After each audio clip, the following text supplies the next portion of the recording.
अस्सलाम वालेकुम फ्रेंड, आज के वीडियो में मैं आप लोगों के साथ माइक्रोस्कोप के मुख्तलिफ पार्ट को डिस्कस करूंगा। तो ये मेरे पास माइक्रोस्कोप है। तो सबसे पहले हम स्टार्ट करेंगे अकुलर लेंस से। ये दो जो है इसको हम अकुलर लेंस कहते हैं। फिर ये जो ट्यूब आप लोगों को नजर आ रहा है इसको हम आई पीस ट्यूब कहते हैं। और ये माइक्रोस्कोप का हेड है। ये हमारे पास माइक्रोस्कोप का हेड है। फिर इसके बाद ये इसको हम नोज पीस कहते हैं। और ये हमारे पास ऑब्जेक्टिव लेंस है। हर एक ऑब्जेक्टिव लेंस का मैग्नीफिकेशन पावर एक दूसरे से मुख्तलिफ होता है। तो ये हमारे पास ऑब्जेक्टिव लेंस है। फिर ये माइक्रोस्कोप का स्टेज है जहाँ पर हम स्लाइड रखते हैं। तो इसको हम माइक्रोस्कोप का स्टेज कहते हैं। फिर इसको हम स्टेज होल्डर कहते हैं। ये स्टेज को पकड़ता है यहाँ पर, तो इसको हम स्टेज होल्डर कहते हैं। फिर इसके बाद इसको हम इल्यूमिनेटर कहते हैं, जहाँ से लाइट सोर्स क्रिएट होता है। तो ये हमारे पास इल्यूमिनेटर है। फिर इसके बाद ये हमारे पास एडजस्टमेंट नोब है। इससे हम स्टेज को माइक्रोस्कोप के स्टेज को ऊपर और नीचे की तरफ लेकर जाते हैं। इसको हम फाइन एडजस्टमेंट नोब कहते हैं, जिससे हम स्लाइड क्लियर करते हैं। तो इसको हम फाइन एडजस्टमेंट नोब कहते हैं।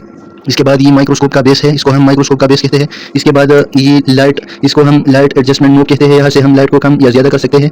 और ये हमारे पास लाइट ऑन और ऑफ का बटन है, जिससे हम लाइट को बंद और ऑन कर सकते हैं। और इसके बाद ये हमारे पास, इसको हम स्टेज कंट्रोलर नोब कहते हैं। इससे हम स्टेज को आगे और पीछे की जानिब लेकर जाते हैं, या स्लाइड को दाएं और बाएं की जानिब लेकर जाते हैं। तो इसको हम स्टेज कंट्रोलर नोब कहते हैं।